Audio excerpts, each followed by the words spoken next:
बांगलादेशमध्ये पुन्हा हिंसाचार उफाळून आलाय। युवा नेता शरीफ उस्मान हादीच्या मृत्यूनंतर उसळलेला हिंसाचार थांबण्याचं नाव घेत नाहीये। संतप्त आंदोलकांनी माजी पंतप्रधान शेख हसीना यांच्या निवासस्थानावर पुन्हा एकदा हल्ला केलाय। यावेळी जमावानं इमारतीची तोडफोड केली आणि शेख हसीना यांचे पोस्टर्स जाळून परिसरात आग लावली। यापूर्वी फेब्रुवारी 2025 मध्येही या निवासस्थानाचं मोठं नुकसान करण्यात आलं होतं। आता उरलेल्या भागावरही जमावानं घाला घातलाय। ढाकामध्ये सध्या परिस्थिती अत्यंत तणावपूर्ण आहे। धानमंडी आणि शहाबाग सारख्या महत्त्वाच्या ठिकाणी बांगलादेशी लष्कर तैनात असून सध्या परिस्थितीवर लक्ष ठेवण्यात आहे। बांगलादेशमध्ये 12 डिसेंबर रोजी विद्यार्थी नेता शरीफ उस्मान हादी याची हत्या केल्यानंतर ठिकठिकाणी हिंसाचार उफाळलाय। त्यानंतर ईश निंदेचा आरोप करत एका हिंदू युवकाची जमावानं निर्घृणपणे हत्या केली आहे। दीपू चंद्र दास नावाच्या कामगाराला जमावानं मारहाण करत झाडाला बांधून जाळून टाकलंय। यानंतर आता बांगलादेशमधील हंगामी सरकारचे मुख्य सल्लागार मोहम्मद युनुस यांनी यावर प्रतिक्रिया दिली आहे। नव्या बांगलादेशमध्ये अशा प्रकारच्या कोणत्याही हिंसाचाराला स्थान नाही, तसंच या गुन्ह्यात सामील असलेल्या कोणालाही सोडलं जाणार नाही, अशी प्रतिक्रिया युनुस यांनी दिली आहे। शरीफ उस्मान हादी 2024च्या आंदोलनातील एक प्रमुख चेहरा होता। त्याची 12 डिसेंबर रोजी अज्ञात हल्लेखोरांनी गोळ्या झाडून हत्या केली। सिंगापूरमधील रुग्णालयात उपचार सुरू असताना काल रात्री त्याचा मृत्यू झाला। या बातमीनं वातावरण अधिकच चिघळलंय। संतप्त जमावानं 2 प्रमुख वृत्तपत्रांच्या कार्यालयांवर आणि काही सरकारी इमारतींवर हल्ले केलेत। हादी यांचे मारेकरी शेजारील देशात पळून गेल्याचा आंदोलकांचा आरोप आहे। तर परिस्थिती नियंत्रणात आणण्यासाठी ढाकामध्ये लष्कर आणि निमलष्करी दलाचा मोठा बंदोबस्त तैनात करण्यात आलाय। अंमली पदार्थांच्या तस्करी विरोधात अमेरिकन लष्करानं पूर्व प्रशांत महासागरात मोठी कारवाई केली आहे। तस्करीमध्ये गुंतलेल्या 2 संशयास्पद नौकांवर अमेरिकन सैन्यानं हल्ला चढवलाय। या हल्ल्यात 5 जणांचा मृत्यू झाल्याचं समोर आलंय। US सदर्न कमांडनं सोशल मीडियाद्वारे या कारवाईची माहिती दिली असून याचे व्हिडिओ देखील प्रसिद्ध करण्यात आले आहेत। अमेरिकेनं या नौकांचा उल्लेख नार्को टेररिस्ट असा केला असून त्या आंतरराष्ट्रीय जलमार्गावरून प्रतिबंधित वस्तूंची वाहतूक करत असल्याचा दावाही अमेरिकेकडून करण्यात आलाय।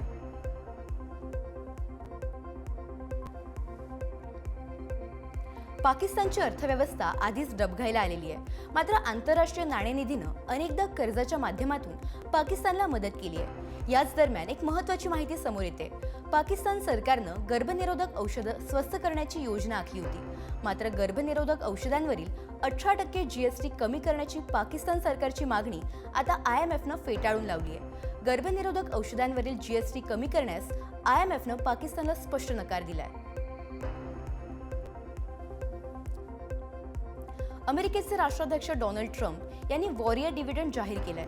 या अंतर्गत सुमारे 14 लाख लष्करी जवानांना प्रत्येकी $1,770चे धनादेश दिले जाणार आहेत। आयात मालावर लावलेल्या टॅरिफमधून हा पैसा येईल असं ट्रम्प यांनी यावेळी सांगितलंय। तसंच पुढील एका वर्षात अर्थव्यवस्था सुधारेल, वीज दर आणि इतर सर्व गोष्टींच्या किमती मोठ्या प्रमाणात खाली येतील असंही आश्वासन ट्रम्प यांनी यावेळी दिलंय।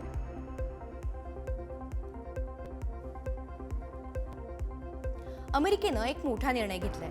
अमेरिकेचे राष्ट्राध्यक्ष डोनाल्ड ट्रम्प यांनी 18 डिसेंबर रोजी ग्रीन कार्ड देण्यासाठी तयार केलेल्या लॉटरी कार्यक्रमाला आता स्थगिती दिली आहे। अमेरिकेतील ब्राउन युनिव्हर्सिटी आणि MIT इथे झालेल्या गोळीबारातील संशयित या लॉटरी प्रणालीद्वारे ग्रीन कार्ड मिळवून अमेरिकेत आले होते। मात्र आता United States citizenship and immigration सर्व्हिसेसना हा कार्यक्रम थांबवण्याचे आदेश देत आहोत असं अमेरिकेच्या homeland security secretary Kristi Noem यांनी सोशल मीडियावरील पोस्टमध्ये म्हटलंय।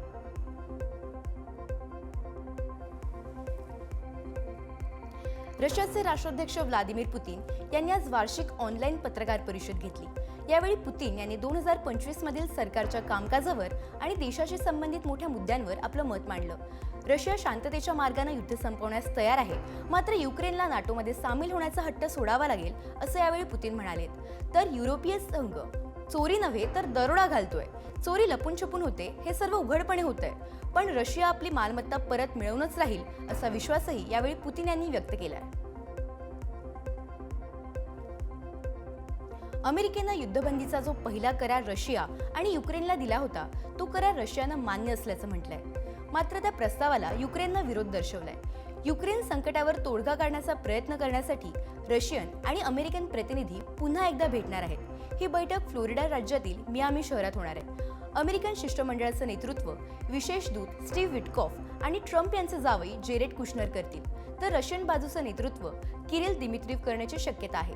ट्रम्प यांचा प्रस्ताव सर्व पक्षांना स्वीकारार्ह बनवण्यासाठी आणि युद्ध संपवण्यासाठी आहे. आता दोन्ही देश याला कशा प्रकारे प्रतिसाद देतात याकडे अख्ख्या जगाचं लक्ष लागून आहे. कोल्डप्लेच्या कॉन्सर्टमधील किस कॅम व्हायरल व्हिडिओनंतर क्रिस्टिन कॅबॉट यांनी आपलं मौन सोडलंय. ती घटना एक चुकीचा निर्णय होता असं त्या म्हणाल्या आहेत. यासह मी HR इतिहासातील सर्वात जास्त बदनामी झालेली HR मॅनेजर ठरल्याचंही त्या म्हणाल्या आहेत. लोकांनी माझ्या आयुष्यातील सर्व मिळकत आणि माझ्या करिअरमध्ये मिळवलेले सर्व यश पुसून टाकलंय, पण हा शेवट असू शकत नाही असंही त्या म्हणाल्या. जुलै महिन्यात झालेल्या एका कोल्डप्ले कॉन्सर्टमध्ये त्या त्यांचे तेव्हाचे बॉस आणि कंपनीचे CEO अँडी बायरन यांच्याबरोबर आक्षेपार्ह स्थितीत दिसून आल्या होत्या. त्या दोघांचा व्हिडिओ त्यानंतर सोशल मीडियावर चांगलाच व्हायरल झाला होता.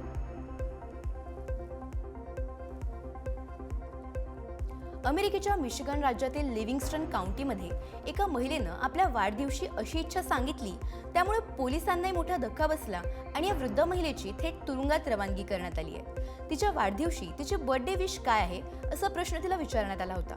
तेव्हा या महिलेनं पोलिसांना सांगितलं की माझा बर्थडे हा जेलमध्ये साजरा केला जावा. मी माझ्या आयुष्यात जेल कसं असतं हे कधीच पाहिलं नाहीये. मला कैद्याच्या जगण्याचा एकदा अनुभव घ्यायचा आहे, अशी आपली इच्छा या महिलेनं पोलिसांना बोलून दाखवली. त्यानंतर पोलिसांनी या महिलेची इच्छा ऐकून धक्काच बसला आणि त्यांनी त्यांची इच्छा पूर्ण केली आहे. सौदी अरेबियानं एक मोठी कारवाई करत तब्बल 56,000 पाकिस्तानी भिकाऱ्यांची आपल्या देशातून हकालपट्टी केली आहे. उमरा आणि पर्यटक व्हिसाचा गैरवापर करून मक्का मदिनासारख्या पवित्र स्थळांवर भीक मागणाऱ्या या टोळ्यांमुळे सौदी सरकारनं हे पाऊल उचललंय. गेल्या वर्षी सौदी सरकारनं इस्लामाबादला कडक इशारा दिला होता. मात्र तरीही व्यावसायिक भिकाऱ्यांचा ओघ न थांबल्यानं आता कडक निर्बंध लादले जात आहेत. यामुळे कायदेशीररित्या नोकरी किंवा शिक्षणासाठी विदेशात जाणाऱ्या सामान्य पाकिस्तान्यांना आता कडक व्हिसा तपासणीला सामोरं जावं लागतंय. भारतापासून हजारो किलोमीटर दूर असलेल्या कॅरिबियन बेटांवरील त्रिनिदाद आणि टोबॅगो या देशात आता प्रभू श्रीरामांचं भव्य मंदिर आणि मिनी अयोध्या साकारली जाणार आहे.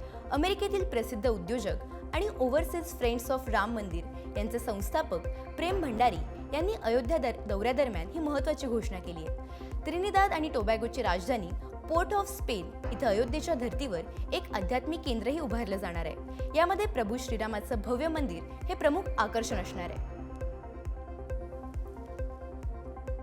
संसदेच्या हिवाळी अधिवेशनाची आज अधिकृतपणे सांगता झाली आहे. या पार्श्वभूमीवर लोकसभा अध्यक्ष ओम बिर्ला यांनी संसद भवनातील आपल्या दालनात विविध राजकीय पक्षांचे नेते आणि खासदारांची महत्त्वाची बैठक घेतली. तसंच चहापानाचा कार्यक्रमही आयोजित करण्यात आला होता. या बैठकीला पंतप्रधान नरेंद्र मोदी यांच्यासह खासदार प्रियंका गांधी, खासदार सुप्रिया सुळे आणि इतर पक्षाच्या नेत्यांनीही उपस्थिती लावली. अधिवेशनाच्या समारोपानंतर झालेल्या बैठकीत लोकसभा अध्यक्षांनी सर्व पक्षांच्या नेत्यांशी संवाद साधत सत्राच्या अनुभवांची देवाणघेवाण केली. पंतप्रधान नरेंद्र मोदी शनिवारपासून पश्चिम बंगाल आणि आसामच्या 2 दिवसांच्या दौऱ्यावर आहेत. या दरम्यान ते अनेक विकास प्रकल्पांचं उद्घाटन आणि पायाभरणी करतील.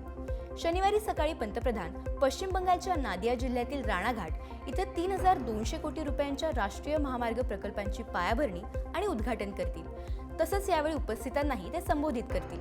त्यानंतर पंतप्रधान नादिया जिल्ह्यातील राष्ट्रीय महामार्ग 34च्या बर्जागुली कृष्णनगर विभागाच्या सौपत्रीकरणाचं उद्घाटन करतील. कर्नाटकमधील उत्तर कन्नड जिल्ह्यातील कारवार किनारपट्टीवर बुधवारी दुपारच्या सुमारास एक स्थलांतरित समुद्री पक्षी आढळून आला. या पक्षाच्या अंगावर चीनी बनावटीचं GPS ट्रॅकिंग उपकरण बसवण्यात आलं होतं. भारतीय नौदलाच्या अत्यंत महत्त्वाच्या INS कदम तळाजवळ हा पक्षी सापडल्यानं परिसरात एकच खळबळ उडाली आहे. या घटनेची स्थानिक पोलिसांसह वनविभाग आणि नौदल प्रशासनाच्या संयुक्त पथकानं चौकशी सुरू केली आहे. या पार्श्वभूमीवर भारतावर हेरगिरी करण्याचा कोण प्रयत्न करतंय असा प्रश्न आता उपस्थित होतोय.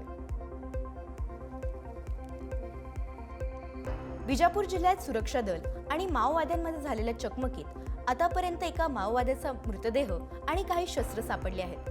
बिजापूर जिल्ह्यातील इंद्रावती परिसराच्या जंगलातील टेकड्यांमध्ये DRG विजापूर आणि माओवाद्यांमध्ये सकाळपासून अधूनमधून गोळीबार सुरू आहे. या परिसरात माओवाद्यांच्या उपस्थितीची माहिती मिळाल्यानंतर DRG विजापूरनं शोध मोहीम सुरू केली. शोध मोहिमेदरम्यान चकमकीच्या ठिकाणाहून एका माओवाद्याचा मृतदेह, एक 303 रायफल, 9mm पिस्तूल, स्फोटकं आणि माओवादी साहित्य जप्त करण्यात आलंय. छत्तीसगडमधील सुकमा जिल्ह्याच्या उपअधीक्षकांवर न्यायालयाच्या परिसरात चाकूने हल्ला करण्यात आलाय. सुकमा जिल्ह्याचे पोलीस उपअधीक्षक तोमेश वर्मा एका न्यायालयीन खटल्यासंदर्भात दंतेवाडा जिल्हा न्यायालयात होते. यावेळी एका तरुण आणि तरुणीनं अचानक वर्मा यांच्यावर चाकूने हल्ला केला. या हल्ल्यात पोलीस उपअधीक्षक वर्मा हे जखमी झाले असून त्यांना दंतेवाडा येथील जिल्हा रुग्णालयात दाखल करण्यात आले. तर हल्ला करणारा तरुण आणि तरुणी दंतेवाडा पोलिसांच्या ताब्यात असून सध्या त्यांची चौकशी सुरू आहे.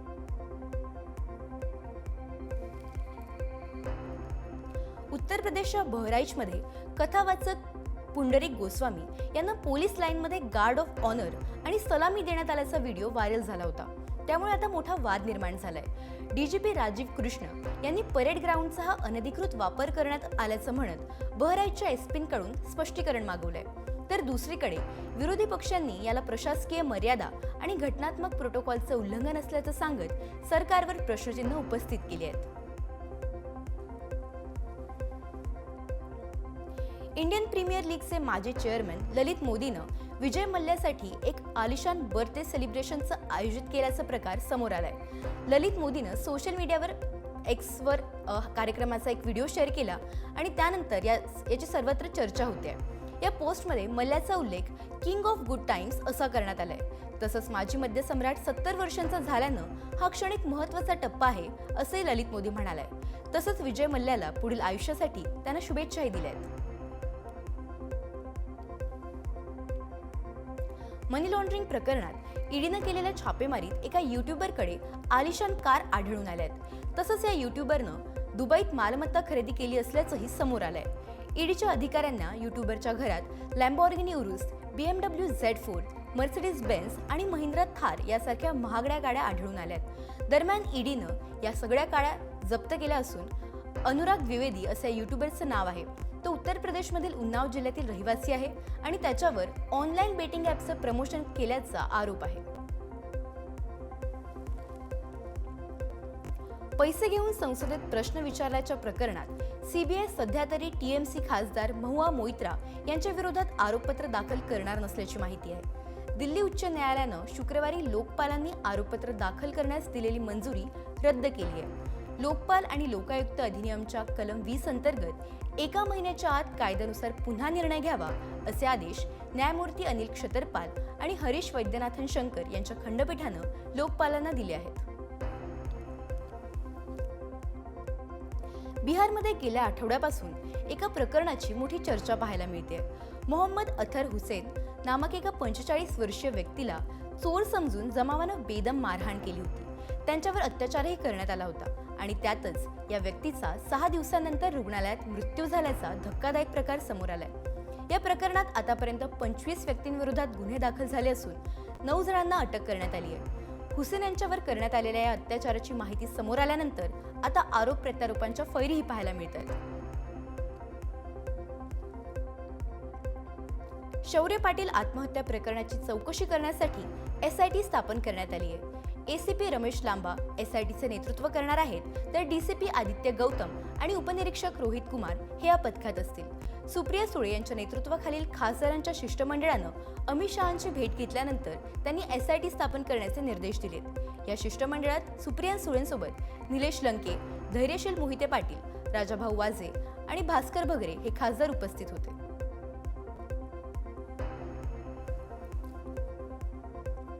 जम्मूमधील सांबा जिल्ह्यातील मानसर तलाव सध्या पर्यटकांच्या गर्दीनं गजबजून गेलाय. विशेषतः तलावातील माशांना खायला घालणं हे लहानांपासून मोठ्यांपर्यंत सर्वांचंच आकर्षण ठरतंय. हे क्षेत्र केवळ पर्यटनासाठीच नव्हे तर पर्यावरणीय दृष्टिकोनातूनही अत्यंत महत्त्वाचं आहे. सुरिनसर मानसर दलदलीचा भाग असल्यानं दरवर्षी हजारो स्थलांतरित पक्षी इथं मुक्कामाला येतात. मात्र तलावाची स्वच्छता आणि देखभाल अधिक चांगल्या प्रकारे व्हावी अशी मागणी आता स्थानिक नागरिक करत आहेत. पर्यटनाच्या या वाढत्या ओघाला योग्य सोयी आणि सुविधांची जोड मिळाल्यास हे ठिकाण जागतिक नकाशावर अधिक ठळकपणे येईल असा विश्वासही व्यक्त केला जातोय. भारतीय रेल्वेच्या सर्वात लोकप्रिय असलेल्या वंदे भारत एक्सप्रेस ट्रेननं मोठा इतिहास घडवलाय। गेल्या सुमारे 6 वर्षांच्या कालावधीत तब्बल 7 कोटीहून अधिक प्रवाशांनी या ट्रेनमधून प्रवास करण्याचा आनंद लुटलाय। अल्पावधीतच प्रवाशांचा प्रचंड प्रतिसाद या वंदे भारत ट्रेनला लाभलाय। भारतीय रेल्वेचा चेहरामोहरा बदलणारी वंदे भारत ही केवळ एक ट्रेन नाही, तर ती आत्मनिर्भर भारताचं एक प्रतीक बनली आहे। फेब्रुवारी 2019 मध्ये सुरू झालेल्या या स्वदेशी सेमी हाय स्पीड ट्रेननं गेल्या 6 वर्षात लाखो प्रवाशांचा विश्वास संपादन केलाय।